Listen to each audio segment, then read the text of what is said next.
এরাই তো সবার আগে গিয়ে শুভেন্দু অধিকারীর হাতে পায়ে ধরবে, দাদা আমাদের ভুল হয়ে গেছে, আমরা ভুল করে ফেলেছি, আমাদেরকে টাকা পয়সা দিয়ে এগুলো করানো হয়েছিল, আমাদেরকে ক্ষমা করে দিন।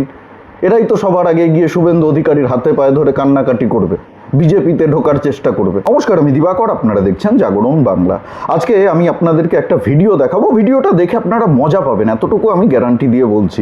আমি একটা কথা সবসময় আপনাদেরকে বলি, পুলিশ প্রশাসন যদি তৃণমূলের পাশে না থাকতো, তৃণমূলের হয়ে কাজ না করতো, তৃণমূলের হয়ে দালালি না করতো, তাহলে এই তৃণমূল দলটার কোনো অস্তিত্ব থাকতো না। 10 মিনিটের মধ্যে তৃণমূল দলটা একেবারে ভ্যানিশ হয়ে যেত। তৃণমূল বলে যে এই রাজ্যে কিছু ছিল তার কোনো চিহ্ন থাকতো না, একটা পতাকা খুঁজে পাওয়া যেত না তৃণমূলের। পুলিশ প্রশাসন যদি নিরপেক্ষ হয়ে কাজ করতো, তৃণমূলের দালালি না করতো। গতকালকে ভবানীপুরে তৃণমূলের কিছু চোর, চিটিংবাজ, তোলাবাজ, যারা ওই তোলাবাজি করে খায়, কাটমানি খায়, যারা দালালি করে খায়, তারা রাতের অন্ধকারে বিজেপির পতাকা, ফ্লেক্স, বিজেপির পোস্টার, শুভেন্দু অধিকারীর পোস্টার খুলে ফেলছিল, ভেঙে ফেলছিল, ছিঁড়ে ফেলছিল।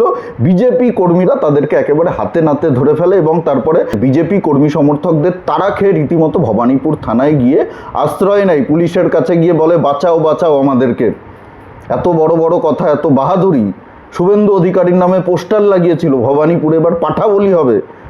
তারা কালকে দৌড়ানি খেয়েছে বিজেপি কর্মী সমর্থকদের। আপনারা এই ভিডিওটা আগে দেখুন, একজন তৃণমূল কর্মী গতকালকে লাইভ করছিল ঘটনাটা। এই মুহূর্তে ভবানীপুর থানায় রয়েছি।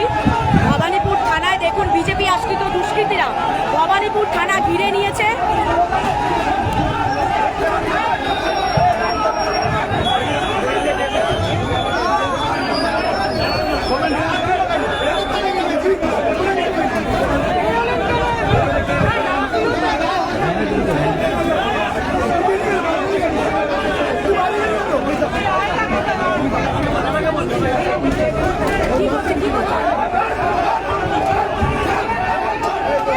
ভবানীপুর থানায় লাঠিচার্জ হচ্ছে।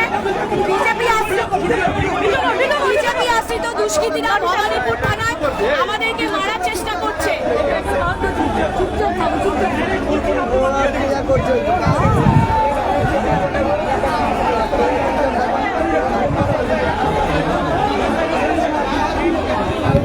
এই মুহূর্তে ভবানীপুর থানায় আছি, বলছে এই মুহূর্তে এখানে শুভেন্দু অধিকারী আসছে, আমরাও দেখে নেব, ফ্যান কমিউনিটিও দেখে নেবে। শুভেন্দু অধিকারীকে ফ্যান কমিউনিটি ভয় পায় না। ফ্যান কমিউনিটি লড়াই করতে জানে, প্রতিরোধ করতে জানে। ফ্যান কমিউনিটির সাথে পাঙ্গা নিলে ফ্যান কমিউনিটি লড়তে জানে। এখানে বিজেপি আশ্রিত দুষ্কৃতীরা আজকে আমাদেরকে পুরো ঘিরে নিয়েছে। আমরা ভবানীপুর থানায় রয়েছে এই মুহূর্তে।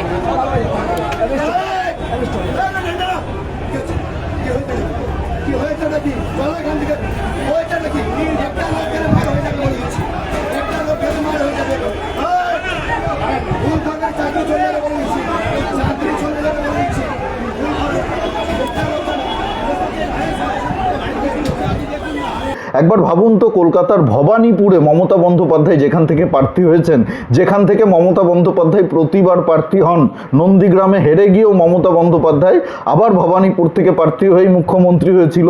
সেই ভবানীপুরে বিজেপির তাড়া খেয়ে, বিজেপি কর্মী সমর্থকদের তাড়া খেয়ে তৃণমূলের লোকেরা পালাচ্ছে, তৃণমূলের কর্মীরা পালাচ্ছে। এই যে অপপ্রচার করা হয়েছিল এতদিন ধরে, বিজেপির নাকি সংগঠন নেই, বিজেপির নাকি লোকজন নেই, বিজেপিকে নাকি রাস্তাঘাটে মাঠে ঘাটে দেখা যায় না, শুধু সোশ্যাল মিডিয়াতে বিজেপি দেখা যায়।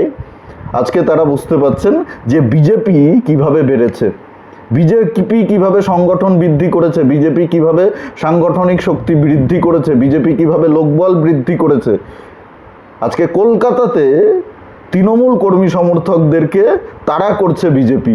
এর আগে শশী পাজার ঘটনা আপনাদের মনে আছে, কিছুদিন আগে রত্না চট্টোপাধ্যায়ের ঘটনা আপনাদের মনে আছে। বিজেপি কিন্তু একেবারে চোখে চোখ রেখে লড়াই করছে, 1 ইঞ্চি মাটি বিজেপি ছাড়ছে না। এখনই যদি এদের এই অবস্থা হয়, তাহলে ভাবুন নির্বাচনে হারলে তৃণমূলের কি অবস্থা হবে। আমাকে অনেকেই বলে বিজেপি কর্মী সমর্থকরা তৃণমূলের কিছু করুক না করুক, অনেক সাধারণ মানুষ আছে যারা তৃণমূলকে বুঝে নেবে, তৃণমূলের নেতা তাদেরকে বুঝে নেবে, যারা এতদিন ধরে দাদাগিরি করেছে, মাস্তানি করেছে, তোলাবাজি করেছে, মানুষের জমি কেড়ে নিয়েছে, মানুষের দোকান কেড়ে নিয়েছে, চাকরির নামে মানুষকে ঠকিয়ে টাকা তুলেছে, তাদের তো এখন কিছু করতে পারছেন, অনেকের ক্ষোভ আছে, প্রচুর মানুষের ক্ষোভ আছে। বিজেপি কর্মী সমর্থকরা তৃণমূলের কর্মী সমর্থকদেরকে মারবে না হয়তো, কিন্তু সাধারণ মানুষ তৃণমূলের নেতাদেরকে ছাড়বে না। যদি একবার তৃণমূল দলটা হেরে যায়, যদি একবার মমতা বন্দ্যোপাধ্যায় বিদায় নেয়, মমতা বন্দ্যোপাধ্যায়ের বিসর্জন হয়ে যায়, তাহলে তৃণমূলের কি পরিস্থিতি হবে ভাবতে পারছেন? একেবারে রাস্তায় দৌড় করাবে। ওই আগের দিনের বাংলা সিনেমা, হিন্দি সিনেমাগুলো দেখেছেন না, নেতাদেরকে একেবারে দৌড় করাচ্ছে, সেইভাবে দৌড় করাবে। বাড়িতে থাকতে পারবে না। বিজেপি কর্মীরা তো বাড়ি ছাড়া হয়েছিল, অনেকে বাড়িতে ফিরে এসছে, এরা বাড়িতে ফিরতেও পারবে না। এদের বাড়িঘর পুরো একেবারে ভাঙচুর করে দেবে সাধারণ মানুষ। প্রচুর ক্ষোভ আছে, সাধারণ মানুষের প্রচুর ক্ষোভ আছে। চাকরির নামে টাকা তুলেছে, তোলাবাজি করেছে, কাটমানি নিয়েছে, ভয় দেখে চমকে ধমকে মানুষের জমি দখল করে নিয়েছে। এইসব কুকীর্তি করে তৃণমূল নেতারা পার পাবে না। যদি একবার মমতা বন্দ্যোপাধ্যায় সরে যায়, তৃণমূল কংগ্রেসের যদি বিসর্জন হয়ে যায়, এরা বিজেপিতেও ঢুকতে পারবে না। যারা বিজেপি দলটা করছেন, বিজেপি সাধারণ কর্মী সমর্থক, যারা মার খেয়ে অত্যাচার সহ্য করে তৃণমূলের দিনের পর দিন ধরে এখনও চোখে চোখ রেখে লড়াই করছেন, মিথ্যে কেস খেয়েছেন, জেল খেটেছেন, বাড়ি ঘর ভাঙচুর হয়েছে, বাবা মার উপরে অত্যাচার হয়েছে, তারপরেও বিজেপি দলটা করছেন, তৃণমূলের চোখে চোখ রেখে লড়াই করছেন তৃণমূলের শেষ দেখার জন্য, তারা এটা হতে দেবেন না। তারা তৃণমূলের একজন দাগি ক্রিমিনাল, মস্তান, মাফিয়া, তোলাবাজ, চাকরি চোরকে বিজেপিতে ঢুকতে দেবে না। 1 ইঞ্চি জমি ছাড়বেন না। এরা যদি বিজেপিতে ঢুকে পড়ে কোনোভাবে, তাহলে বিজেপি দলটাকেও শেষ করে ফেলবে। এটা হতে দেবেন না। আমি সাধারণ কর্মী সমর্থকদেরকে অনুরোধ করছি, এবং বিশ্বাসও আছে আমার, এটা ওনারা হতে দেবেন না। এই যে মমতা বন্দ্যোপাধ্যায়, অভিষেক বন্দ্যোপাধ্যায়কে খুশি করার জন্য যে নোংরামিগুলো করছেন, কালকে যদি তৃণমূল দলটা হেরে যায়, আপনাদের কি পরিণতি হবে ভাবতে পারছেন? তৃণমূল করুন, অসুবিধা কি আছে? বিজেপির বিরোধিতা করুন, কিন্তু সেটা গণ্ডির মধ্যে থেকে, সীমা অতিক্রম করবেন না। অন্য রাজনৈতিক দলের ফ্লেক্স ছেড়ার কি দরকার রয়েছে? ব্যানার ছেড়ার কি দরকার রয়েছে? অন্য রাজনৈতিক দলের প্রার্থীকে নিয়ে উল্টোপাল্টা পোস্টার লাগানোর কি দরকার রয়েছে? পাঠা বলি হবে, পাঠা বলি হবে না পাঠি বলি হবে, সেটা তো মানুষ ঠিক করবে। এই ধরনের পোস্টার যারা লাগায় তাদের রুচিবোধ কি ভাবুন তো। এই যে মেয়েটিকে দেখলেন ভিডিও করছে, ফ্যাম কমিউনিটি না কি কমিউনিটি তৈরি করেছে এরা, হলুদ গেঞ্জি পরে এই নোংরামিগুলো করে বেড়ায় কলকাতার বুকে। কালকে যদি বিজেপি ক্ষমতায় আসে, ভবানীপুরে যদি শুভেন্দু অধিকারী জিতে যায়, তাহলে এই ফ্যাম কমিউনিটির কি অবস্থা হবে? এই যে যারা লাফালাফি করছে, পাঠা বলি হবে ভবানীপুরে, এরাই তো সবার আগে গিয়ে শুভেন্দু অধিকারীর হাতে পায়ে ধরবে। দাদা, আমাদের ভুল হয়ে গেছে, আমরা ভুল করে ফেলেছি, আমাদেরকে টাকা পয়সা দিয়ে এগুলো করানো হয়েছিল, আমাদেরকে ক্ষমা করে দিন। এরাই তো সবার আগে গিয়ে শুভেন্দু অধিকারীর হাতে পায়ে ধরে কান্নাকাটি করবে, বিজেপিতে ঢোকার চেষ্টা করবে।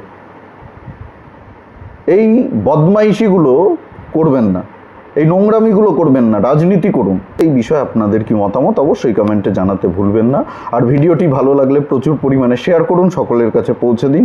আর জাগরণ বাংলা ইউটিউব চ্যানেলে নতুন হলে অবশ্যই আমাদের চ্যানেলটি সাবস্ক্রাইব করে পাশে থাকুন, পাশের বেল আইকনটি প্রেস করে দিন। আমাদের প্রতিটি ভিডিওর নোটিফিকেশান আপনাদের কাছে সবার আগে পৌঁছে যাবে। সবাই খুব ভালো থাকুন, সুস্থ থাকুন, আশেপাশের সবার খেয়াল রাখুন। জয় হিন্দ, বন্দে মাতরম, ভারত মাতা কি জয়।